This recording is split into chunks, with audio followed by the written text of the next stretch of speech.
A produtividade da equipe de trabalho. Quem nunca passou um dia inteiro sentado no computador sem fazer nada, que estava na agenda e ficou ali tranquilo pensando o que vai fazer, que joga a primeira pedra? O tempo não é algo fácil da gente gerir, especialmente quando é a produtividade da sua equipe que está em jogo. O ambiente de trabalho tem de ser sempre um retrato claro de como a empresa espera que os funcionários se relacionem. Projetar o ambiente de trabalho significa aproximar a equipe e conectá-los com os objetivos da empresa. No entanto, além de criar ou diminuir a proximidade entre os funcionários, alguns detalhes no ambiente de trabalho e na gestão de pessoas podem acabar funcionando como ladrões de produtividade. Da tecnologia até o posicionamento das mesas, veja agora os 5 itens que são considerados os verdadeiros ladrões do seu tempo. O primeiro item que eu quero tratar é tecnologia e o poder de desconcentração. O principal ladrão da produtividade é a tecnologia. A questão é o conjunto de aparelhos que desviam a atenção. As redes sociais do celular, o e-mail chegando a todo momento e o incansável WhatsApp acabam ameaçando até os mais disciplinados. Chega a tomar um total, em média, de 2 horas do horário dos empregados. O segundo ladrão é o fim das baias. O fim das baias pode ser um vilão. O Open Space está na moda, ou seja, empresas de todos os tamanhos se gabam de ter acabado com as baias. No entanto, é preciso que o público interno tenha maturidade suficiente para trabalhar em um ambiente como esse. Essa formatação ela pode ser boa para muitas coisas, mas o bate-papo fora de horário acaba sendo frequente e o nosso problema nesse aspecto é bastante cultural. O terceiro vilão é uma pausa para o café. Os espaços para reuniões informais, eles são fundamentais para conversas mais rápidas que acabam exigindo menos formalidade que uma sala de reunião e mais privacidade que o escritório. Então, há que se tomar cuidado nesse aspecto. O quarto, não abandone as salas. Ter o espaço do cafezinho não significa que as salas de reunião devam ser abandonadas. É fundamental que as empresas contem com espaço para que os conflitos aconteçam. Há coisas que não podem acontecer em público, mencionando ameaças que podem prejudicar a produtividade até de quem não tem nada a ver com a briga. O quinto ladrão de produtividade pode ser o home office, tá? O home office não é para todos.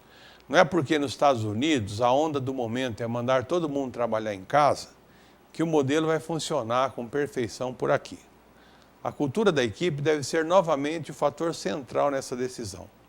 É preciso observar se há maturidade para administrar o trabalho com o mesmo cuidado e da mesma forma. Gestão de custos é o tema do nosso segundo bloco. Quando eu estava na faculdade, eu estudei uma matéria chamada Análise de Custos, que trabalhava muito com essa ideia de corte de custos. De forma geral, o que os autores diziam é que nós conseguimos fazer cortes pequenos no nosso orçamento e, como temos um grande volume de produção, isso se tornaria uma economia de custos monstruosa no longo prazo.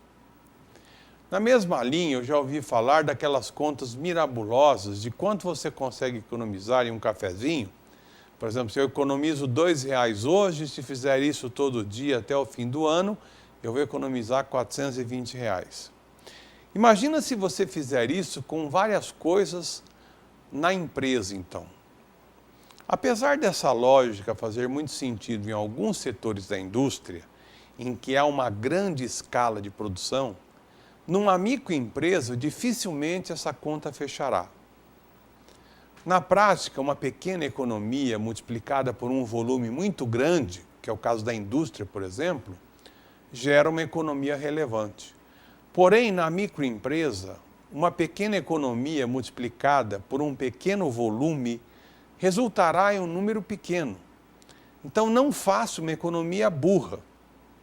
Existem 2 coisas que fazem uma economia ser uma economia burra. Uma é economizar com o cafezinho, se a percentagem dele nos gastos não vai realmente impactar a vida financeira da empresa. A segunda economia burra é economizar com coisas que são críticas para a empresa, por mais que seja algo caro. Não adianta nada você economizar com o contador ou uma ferramenta de gestão, se você sabe que elas serão essenciais para que sua empresa continue viva. O importante, portanto, é, de forma alguma, sacrifique coisas que não vão ser tão relevantes para segurar o orçamento, mas que terão impactos negativos na sua empresa. O equilíbrio é fundamental. Eu não estou dizendo aqui que é necessário tomar 47 cappuccinos duplos extra grandes todos os dias. Com certeza assim você estaria também rumando para o apocalipse do seu orçamento. Mas da mesma forma que deixar de tomar o cafezinho funciona, morar em uma árvore também funciona ainda mais, mas dificilmente você vai estar disposto a fazer isso.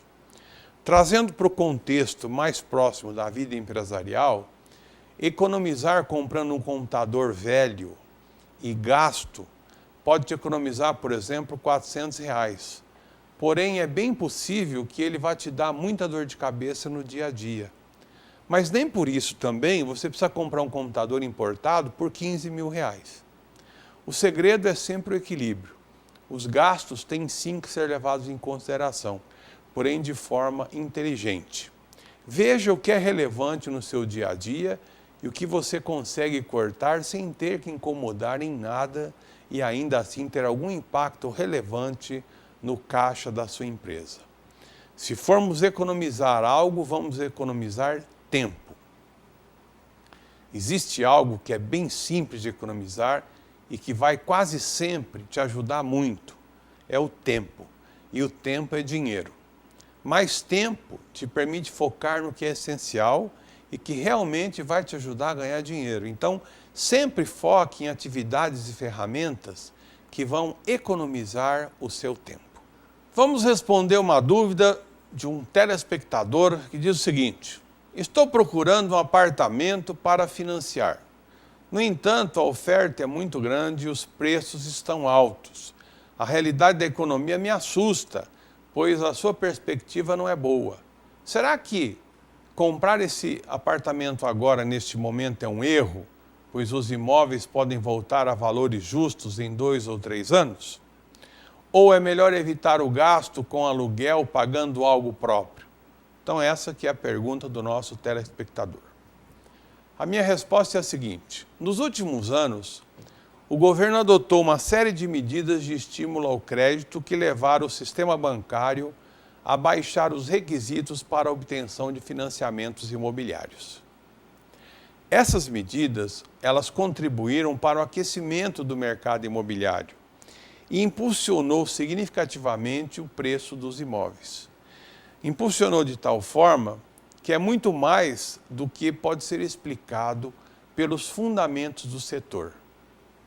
Em vista disso, os preços vêm se apresentando muito elevados, o que não deve prevalecer a partir do momento em que os requisitos para a obtenção do crédito se tornarem mais rígidos.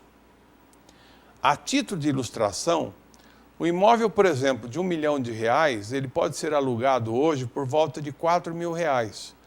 Portanto, isso vai dar 0,4% do seu valor. Se esse dinheiro fosse colocado em uma aplicação conservadora, como um CDB, você iria render aí em torno de 0,5% ao mês, ou seja, R$5.000. Segundo esse raciocínio, comprar um imóvel não me parece a atitude mais acertada na atual conjuntura de mercado dos imóveis. É preferível deixar o recurso rendendo no banco e pagar aluguel até que uma nova fase se instaure e os preços passem então a ser fundamentados de uma maneira racional. Termina aqui o nosso Gestão de Negócios. Para dúvidas, críticas, sugestões, escreva para a gente no tv@unipar.br. Obrigado pela sua audiência e até a nossa próxima edição.